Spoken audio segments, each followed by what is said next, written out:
we find ourselves united in remembrance and reflection.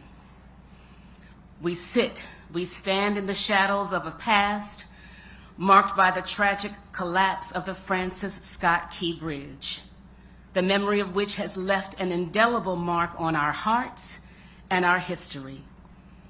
And in the solemnity of this moment, we invoke your presence as we honor those whose lives have been forever changed, as we acknowledge their pain, but also the possibilities that rest in the hands of the one who can make a way out of no way, even 1 year later.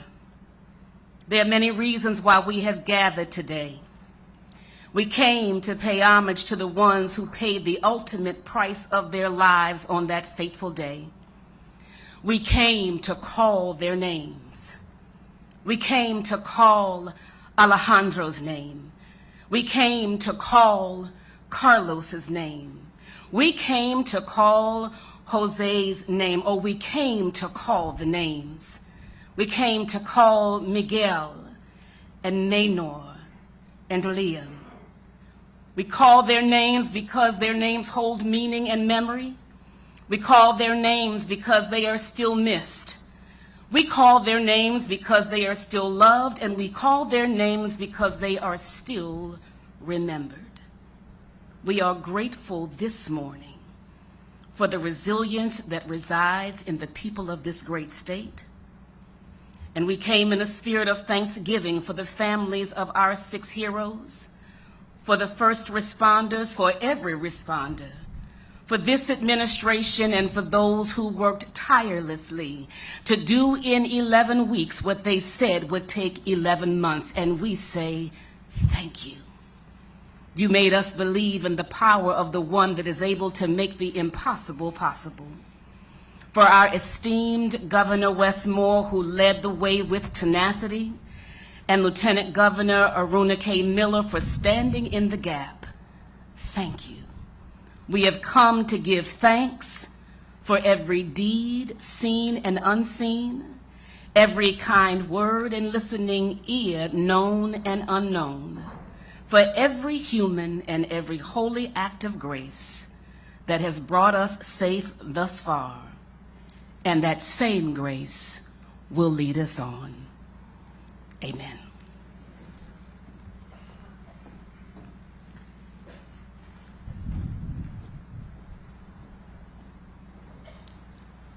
Ladies and gentlemen, Secretary Paul Wiedefeld.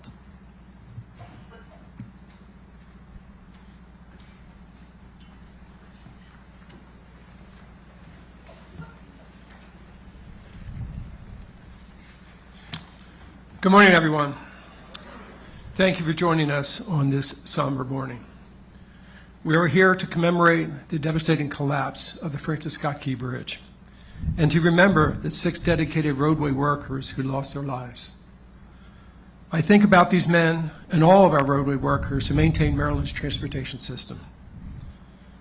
They show up and work in dangerous conditions. Our roadway workers deserve our utmost respect as they take risks and make sacrifices every single day to make our journey a little smoother.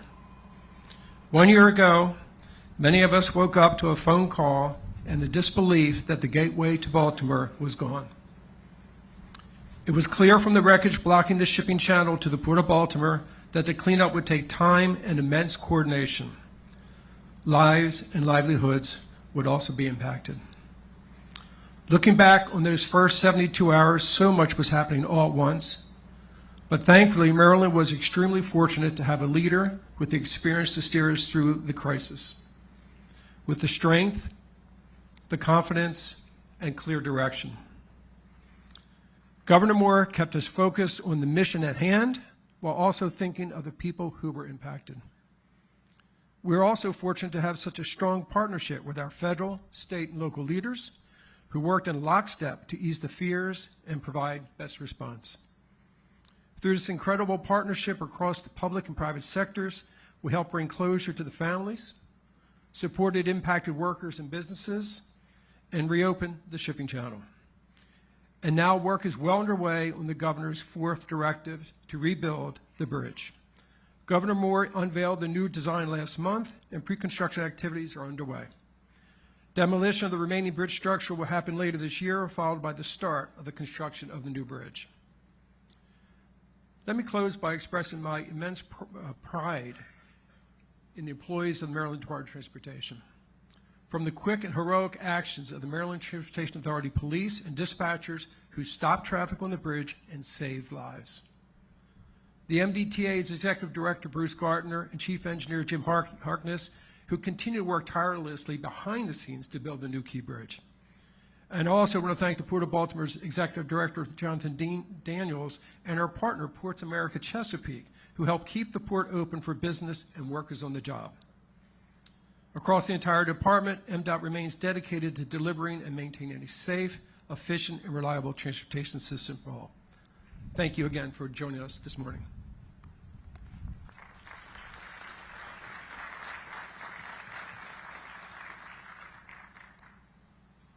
Ladies and gentlemen, Governor Wes Moore.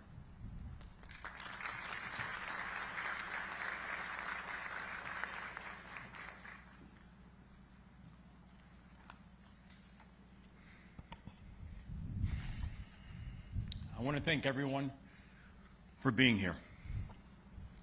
From the families, to our elected officials, to our first responders, to our military personnel, to our labor leaders, to our esteemed guests, including the Mexican ambassador. Y Padre Dios, gracias por hoy y por esta mañana. Juntos estamos en conmemoración. This morning, we gather back to where we started, in the same place, at the same time. And even though the scene looks different, our memories are engraved. We remember the cold morning in March that changed our state forever. And we remember the tears that we shed and the uncertainty that we all felt. We remember looking out and seeing a deeply painful and unfamiliar sight, that a fixture of the Baltimore skyline and of Baltimore spirit, that parts of it were now laying on top of a ship, the length of 3 football fields. We remember the heartbreak that we felt to learn that 6 remarkable Marylanders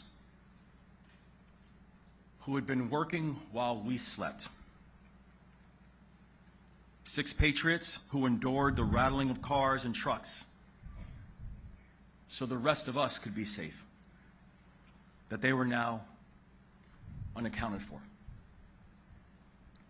What happened on March 26, 2024 is and will always be a tragedy beyond words. And to the families of the victims that are with us today, there is little that I can say to truly be the balm for the pain that you feel. But I hope that you know that the prayers that we shared that morning, they were sincere. And I hope that you know that the promises that we made, we intend to keep. But the 6 victims of the Key Bridge collapse, they should be here right now. Menor Yasir Suazo Sandoval should be here. Miguel Angel Luna Gonzalez should be here. Jose Minor Lopez should be here. Alejandro Hernandez Fuentes should be here. Dorleon Ronial Castillo Cabrera should be here. Carlos Daniel Hernandez should be here. We continue to pray for them and their loved ones. No pasa un día sin que estemos pensando en todos ustedes Los vemos. Estamos con todos ustedes. Y cuentan con todo nuestro apoyo. Ahora y siempre. But we don't just look back on March 26th and remember the horror. We also remember the heroism. Because in the face of one of the worst tragedies in our state's history, Marylanders did what we always do. Marylanders stepped up.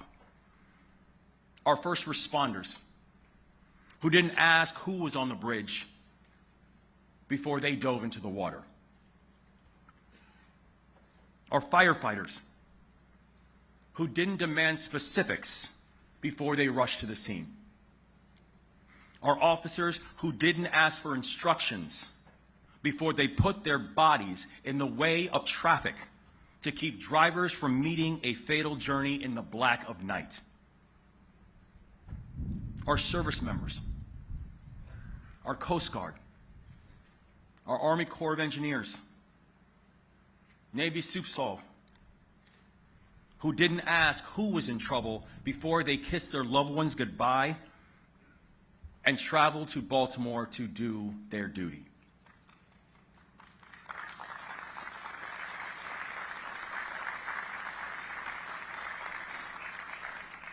The private sector rallied. The General Assembly rallied. Leaders at local and state and federal levels rallied. Our unified command rallied. We laid out 4 objectives that morning. And together, and with God's grace, we brought closure to the families, supported our people, and cleared the channel in 11 weeks when people said it would take 11 months. There were no guarantees that we would succeed. But that was not going to stop us in getting the work done. The steel was so mangled that one small misstep could set us back weeks or months. The debris was so sharp and so difficult to navigate that every single rescue operation that took place ran the risk of incurring another casualty. The devastation was so vast that we didn't know whether we could ever reunite the families with the ones that they lost. The economic impacts were so wide-ranging that Marylanders might have not just seen their jobs disappear, but they might have seen their jobs never return. And one of the most important ports in this entire country had the risk of losing partners permanently. But we did not let the what-ifs stop us from doing our work and from staying the course. We led with humanity. We set big goals, and we put together a plan to achieve them. And we stayed united, always, and led from the front. I believe that is what it means to be Maryland tough and Baltimore strong.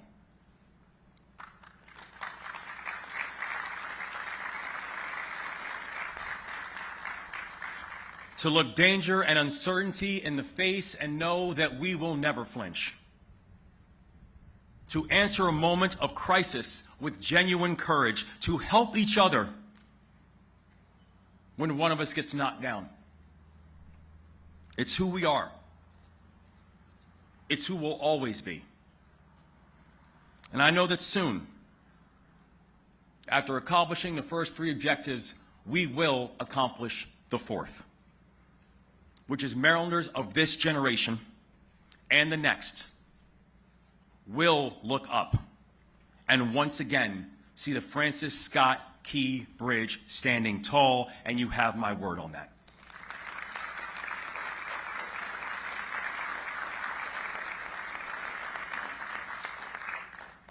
May God continue to watch over our victims and their families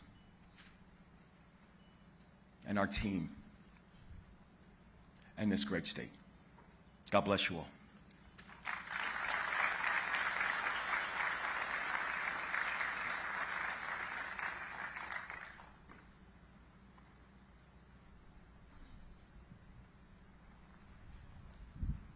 Ladies and gentlemen, Senate President Bill Ferguson.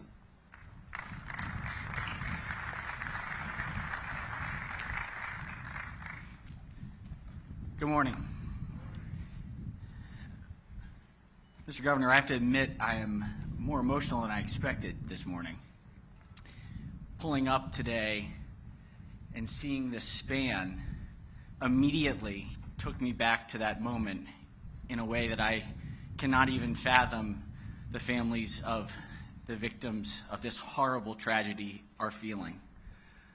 Your loss is truly unimaginable, and I just want to say thank you for being here to remember your loved ones in a way that is impossible to describe, and I can only imagine how this past year has been. And I do want you to know, from the perspective of the General Assembly and the Senate of Maryland, we are truly here for you through this year and through the months and years ahead. This tragedy is overwhelming, and we sympathize with you every day. I remember a year ago standing on just the banks and seeing this horrific tragedy and immediately thinking of those who had been affected and thinking, how do we move forward from this? How do we not get stuck in a moment of paralysis? And I think of a saying that former President Barack Obama said, that when things seem the most hopeless, the next thing you have to do is just act. You just have to do one next thing. Find hope with one next action. And you know what I realized was that it was already happening. By 6:30 in the morning, our first responders were already in the water. Our firefighters had units from across the entire region out ready to continue the rebuild and recovery. We had the Coast Guard, the Corps of Engineers, across local government, state government, federal government. We had heroes stepping up within minutes. In the deepest of tragedies, we share a common bond of the horror of pain of human suffering. But there's also the other side. The other side is the common belief in love and a hopeful future. And when I sit here today in front of that span and I look out into the audience of these incredible leaders and first responders, I hearken to that moment of hope where it became clear that this is going to be a moment that defines us. When people were acting, no one asked what political party they were from. No one asked where they grew up. No one asked what race they were. They showed up and did the job. And at a time when people have questions about government and our ability to do the right thing, to help people, this last year has been proof that we are better together to rebuild and to define a common purpose for the future. I want to thank each and every one of you for your impact. You are here today because you recognize that in the deepest of pain, that is the moment of the phoenix and rising, where we find our strength and our core humanity together. From the bottom of my heart, on behalf of the Maryland Senate, on behalf of the General Assembly, I want to thank each and every one of you for your continued impact and your belief in who we are as Marylanders, those who know that together we are unstoppable. Thank you.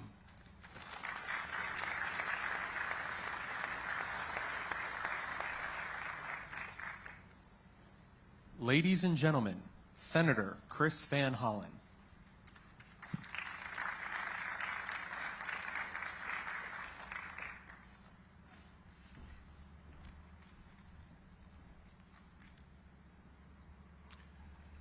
We all remember where we were when we learned that the Key Bridge fell. It's a moment we will never forget, because the collapse of the Key Bridge was a local tragedy, it was a national tragedy, it was an international tragedy. It was a tragedy that was felt around the world. First and foremost, it was a human tragedy. We lost 6 beautiful souls who were working the overnight shift. Each had loved ones. were joining us today who depended on them. 4 were fathers. Our hearts are with you, their families, and loved ones. We know that 1 year passing does not lessen your grief. And this anniversary must be an especially difficult time. We love you, and we will be with you forever. The collapse also disrupted the lives and the livelihoods of countless Marylanders. It deprived Baltimore City of a vital artery, and the fallen debris choked off the channel to the great Port of Baltimore, an economic engine for our state and the region and the country. But as the bridge came apart, we all came together. The first responders, including the Maryland Transportation Authority officers who stopped additional traffic from going onto the bridge, preventing further tragic loss of life. The Maryland State Police, who recovered the bodies. Governor Moore, thank you for pulling our state together at that moment of tragedy, you and your team. And to Mayor Scott and the county executives and all of your teams who rallied to meet the moment. And the federal government immediately swung into action. President Biden ordered the deployment of the full resources of the federal government to help a city in need. The Unified Command was assembled under the umbrella of the Coast Guard. The U.S. Army Corps of Engineers cleared the channel, floated away the dolly, and helped reopen the port. Naval officers and others were part of these teams. The governor and the General Assembly and federal agencies provided economic relief to those who were most harmed financially. And thanks to those collective efforts, all of them, people in this room and others who joined in that effort over those very difficult days, thanks to all of that, lives were saved, economic harm to longshoremen and Baltimore businesses were mitigated, and the Port of Baltimore reopened in just 78 days. And we all got together to begin to put together the plans for a new bridge because, as the governor said, we never ever doubted that we would build a new key bridge where the current bridge collapsed. And all of us in Federal Team Maryland got to work, including my dear friend and former Senate partner, Ben Cardin, who is here with us today. Thank you, Senator Cardin. And Congressman Mfume, and I see Congressman Hoyer, our entire delegation on a bipartisan basis, came together and worked nonstop over many, many months to secure a 100% commitment from the federal government to replace the bridge.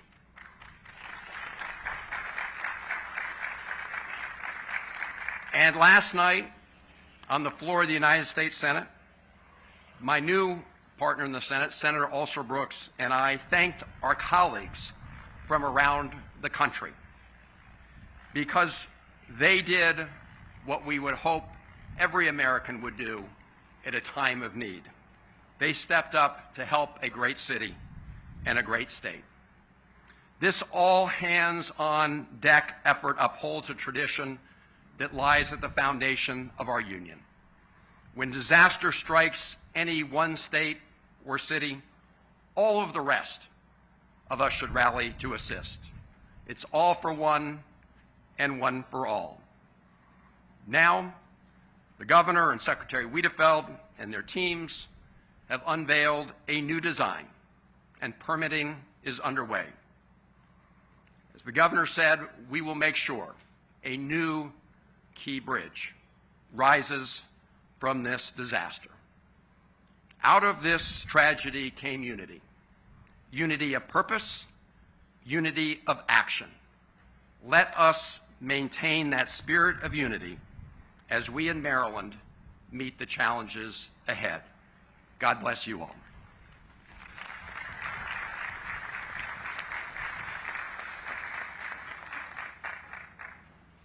Ladies and gentlemen, Congressman Kwesi Mfume.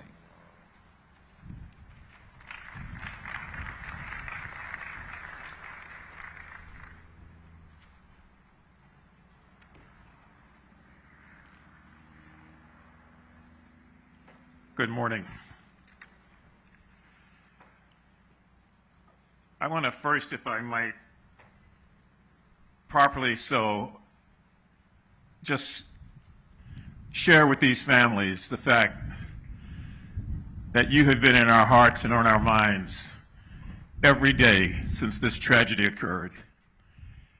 And under the leadership of Governor Moore, who was our quarterback and remains our quarterback, the promises that have been made are promises that will be kept. God is providential. These things happen in life to all of us, but it is only God that realizes why. So we pray for you, we pray with you, and we say that we love you all. Again, I want to mention the name of Governor Moore because he didn't get elected expecting something like this so shortly after being sworn in. But he and his team that were assembled, that have been mentioned and will be mentioned again, work with all of us. And boy, do we spend so many days down here, week after week, morning after morning, meeting with the press, talking with people who are providing, thanking the volunteers from Dundalk and Turner Station who brought food over in those early weeks, and believing that if we just stuck together, we would find our way forward. I can't underscore enough the impact that those two communities, Dundalk and Turner Station, felt as a result of this. I see Johnny Ray Sailing and Rick Metzger here. They were here when many of us got here, Governor, that morning, after having spoken with the President, as he did with you and with Mayor Scott and others, promising that this would be taken care of and there would, in fact, be a new bridge. I'm going to, if I might, be deliberately redundant and underscore the name of Senator Ben Cardin, who worked tirelessly with Chris Van Hollen and all of us on the House side, Steny, Dutch Ruppersberger in his absence, to put together sort of congressional effort both in the House of Representatives and in the Senate that could, in fact, win. You know, we're a small state with a small delegation, but when we are determined, we always win. Ben, thank you, and thank you for being here. And thank you, Steny. There's so many small businesses that are going to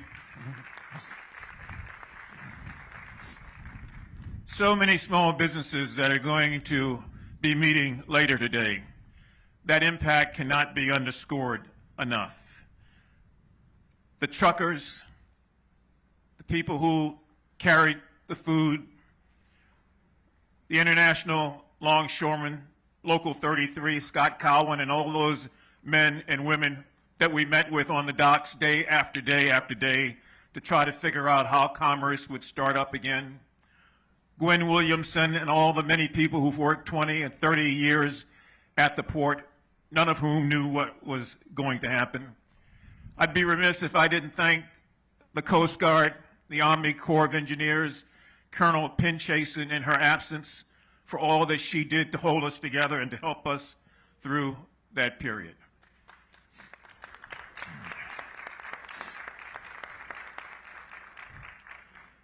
Mayor Scott, to his credit,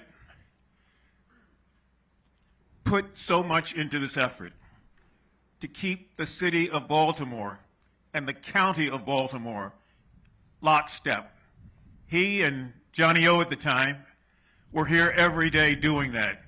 This bridge connected two different communities. And having grown up here as a child, remembering what it was like when there was nothing in the water but water, I can't begin to tell you the amount of pride that people took in 1971 when there was a decision to build this bridge. There was an argument whether it should be a bridge or a tunnel. It ended up being the bridge, and we, since that time, looked at it as a great arching steel cathedral over these two communities that meant hope, that meant transportation, that meant access. And people grew up here every day after that, watching the sun kiss the steel beams because it went up so high, believing that it was their cathedral and would be there forever. So we all obviously mourn the loss of the bridge and what it meant. But what it means today is that hope is anew. It means that when you do stay together and work together, you stay together, you win together. And it means soon, and very soon, we will have the continuation of this story. Because that day when we met here, it was just like this, cold, windy, but overcast. Today is cold and windy, but the sun is out. And the sun is a great reminder of the bright things that are before all of us as we stay together as two communities. God bless you, and thank all of you for all you've done to get us to this point.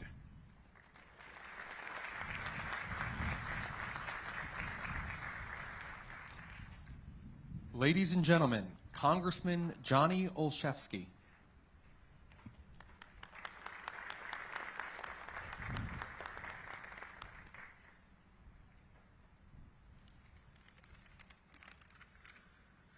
Good morning. Whether you lived here before, you live here now, you work here, welcome to our home. Along with so many others, I had the privilege of growing up and living today in the shadow of this bridge. We fished under it. We celebrated getting our driver's license by driving over the bridge. We had murals of it in our bars. We put it on our sports uniforms. It was our cathedral in the sky. It's part of who I am. It's part of who this community is. And 1 year ago, we lost an iconic symbol of connection. One that not only connected us, but supported the livelihood of countless residents, our dock workers, truck drivers, small business owners, and more. It's difficult to fully explain the absence of the Francis Scott Key Bridge to anyone not from here. But in that moment and in that experience, we were reminded that we were connected in ways that can never be broken by disaster. We were connected immediately to the families of those brave men who were serving us. And today we remember Alejandro, Carlos, Miguel, Dorlinian, Menor, Jose. We remember them and we thank them for their service to our community and their love for their families. We were reminded how we were connected to our first responders who jumped in the water, stopped the traffic, didn't ask questions, just served. We were reminded how we were connected to our government when we saw Governor Moore step forward and lead, when President Biden offered the full support of our federal government, and we saw the Navy, the Army, and countless other agencies come together to move us forward. We were reminded how interconnected we were as a region. And I had the privilege of serving alongside Mayor Scott, County Executive Pittman, our federal delegation, and so many others. And so we came together. We came together once a year ago, and we come together today with a commitment to come back and be even better and stronger, taking the lessons and the memories of 1 year ago with us. We all have a stake in the future of this community. We have a stake in the future of supporting our families, and we have a stake in building this bridge. This is bigger than Baltimore. This is bigger than Maryland. I'm so proud to be part of so many in this place and in this space. I promise in this new role, I will carry forward the lessons of being alongside you, and we will get this done. Together, we will rise from this, literally and figuratively, building a bridge to the future. This experience has reflected our resilience and our love for each other, and may those lessons and memories carry us forward in the work ahead. Thank you all, and God bless.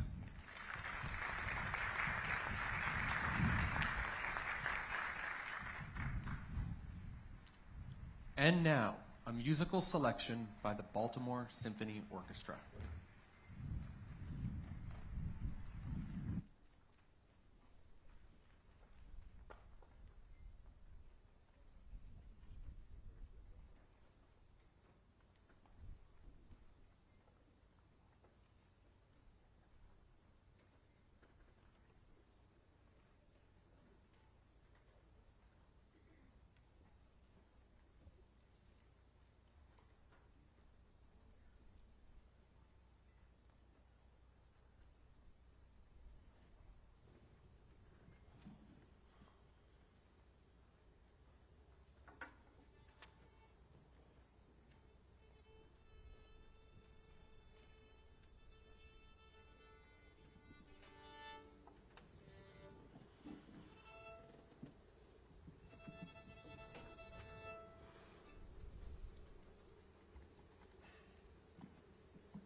Ladies and gentlemen, Lieutenant Governor Aruna Miller.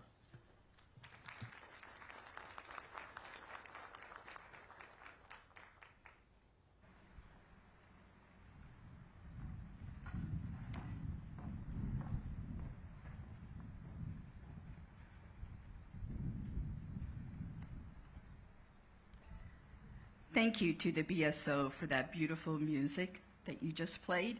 You warmed all our souls here. Thank you. There are days that divide time, before and after. Days that shake us, inspire us, and reveal who we really are. March 26, 2024, drew a line in time. It was a day of heartbreak, courage, and a day that changed all our timelines. We gather here today to reflect and to move forward with purpose. And we mark 1 year since the Key Bridge collapse. To the families who lost their loved ones, there's nothing I can say that can make this day easier. But I hope being here together reminds you your loss is not invisible. Your grief is not carried alone. And your loved ones helped build this community.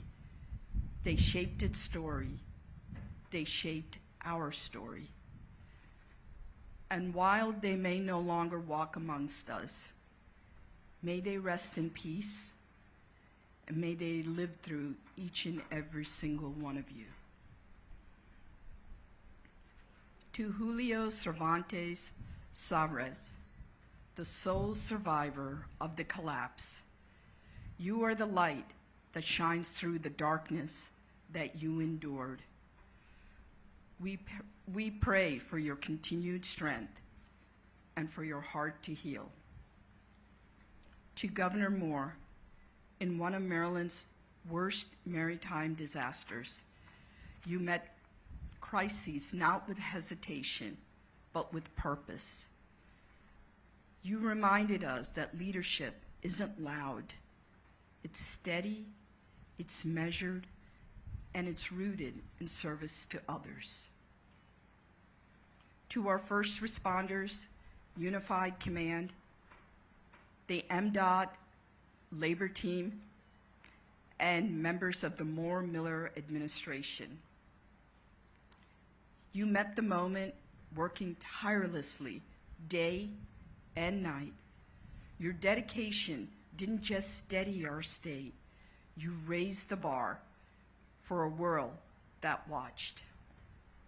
To our federal, state, and local partners, your immediate and collaborative efforts showed that statesmanship is grounded in partnership and not partisanship. And to all Marylanders, not far from where the Key Bridge once stood, Francis Scott Key penned the words of our national anthem. Born from a night of hardship, lifted by the promise of a new dawn. Now, in the shadow of that same harbor, Maryland's first cable-stayed bridge will rise. A bridge that will define Baltimore's skyline for generations to come. And not simply to replace what we lost, but to reveal what we found. Strength, unity, and resilience, and the spirit that defines this great state of Maryland, because Maryland is the land of the free and home of the brave. Thank you.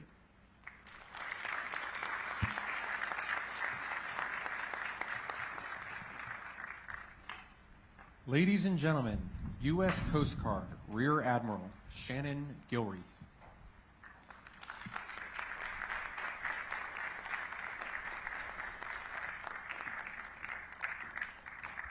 Good morning. I have the great honor today to speak on behalf of the first responders to this response.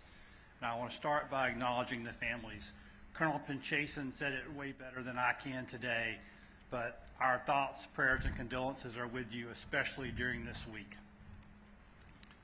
To Governor Moore, to Secretary Wiedefeld, to Mayor Scott, and all of our senators and congressmen and state elected officials and county elected officials and city officials and your staffs, thank you for the tremendous support you provided Unified Command during this response. Coming together in a bipartisan way to support the Unified Command, to visit the members of the Unified Command, to see what they were doing, to understand the work that they were accomplishing. We truly appreciate what you did. And we also appreciate what you did that we couldn't do. Your work behind the scenes to support the victims, the businesses, the members of the maritime community that were impacted by this event.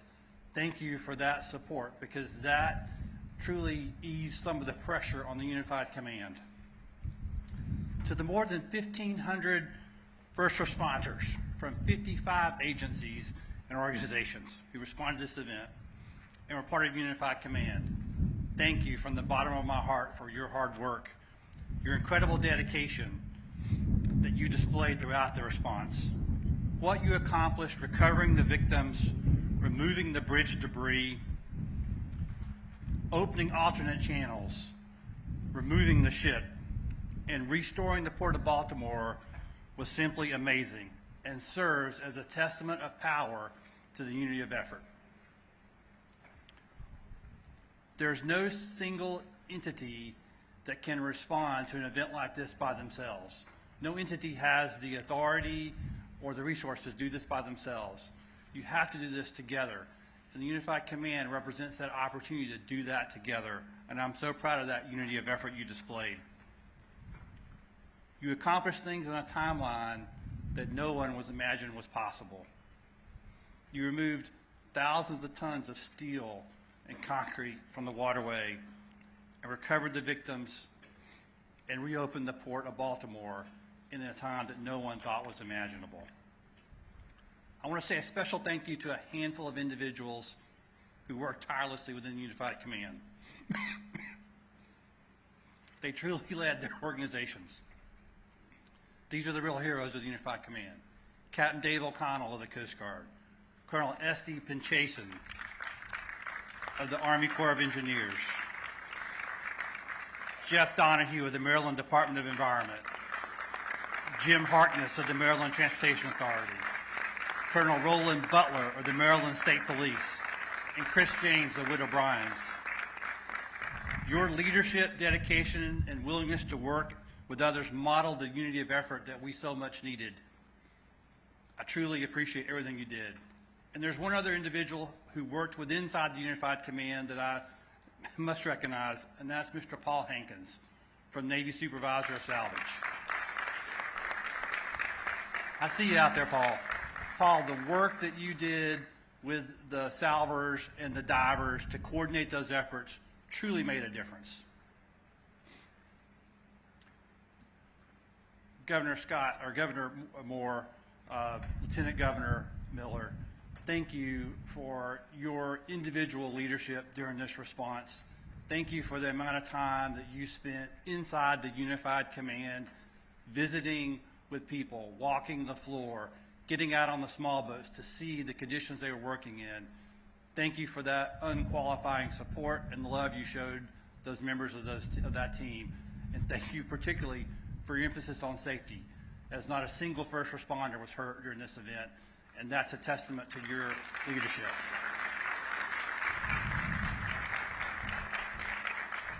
In closing, I want to say a particular word of thanks to the maritime community here in the Port of Baltimore and to the people in the community of Baltimore for your support and patience during this event.